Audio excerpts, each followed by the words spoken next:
et produit remarquable. Pour ça, tu dois connaître absolument tes trois formules. Les trois formules, je te les écris ici juste en dessous. Voilà, je t'ai rappelé les formules et j'ai même essayé de te faciliter la tâche en mettant des couleurs. J'espère que ça va te servir si tu avais un doute sur l'utilisation des formules. C'est parti pour les exercices. Donc, dans la première situation, on constate qu'on a le carré d'une somme.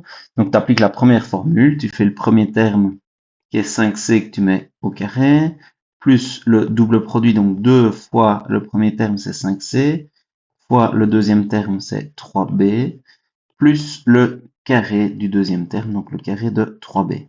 Et évidemment, ça, il faut le développer. Donc 5c, le tout au carré, tu dois élever le 5 au carré, ça fait 25, et le c au carré, ça fait c carré. Tu fais ta multiplication, 2 fois 5, 10 fois 3, 30.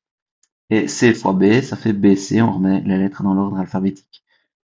Et enfin, le dernier carré, 3b, le tout au carré, ça fait 9b carré.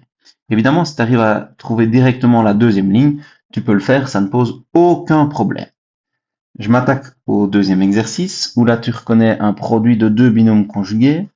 Il suffit de faire le premier terme au carré, moins le deuxième terme au carré. Et donc, a au carré, ça fait a carré tout simplement, moins le 2 que tu élèves au carré, ça fait 4, et le b que tu élèves au carré, ça fait b carré. On passe aux exercices corrigés. Donc, première situation, on a de nouveau le carré d'une somme. Donc, je vais élever 7x au carré, plus 2 fois 7x fois 5, plus 5 au carré. Ça me fait 49x carré, plus 2 fois 7 fois 5, ça fait 70. Et il y avait le x que je n'oublie pas, plus 5 au carré, 25. Deuxième exercice, encore un produit de deux binômes conjugués, donc on va élever le premier terme qui est 2y au carré, moins, ce sera toujours moins dans ce cas-là, le deuxième terme que j'élève au carré. Ça me fait 4y carré moins 9.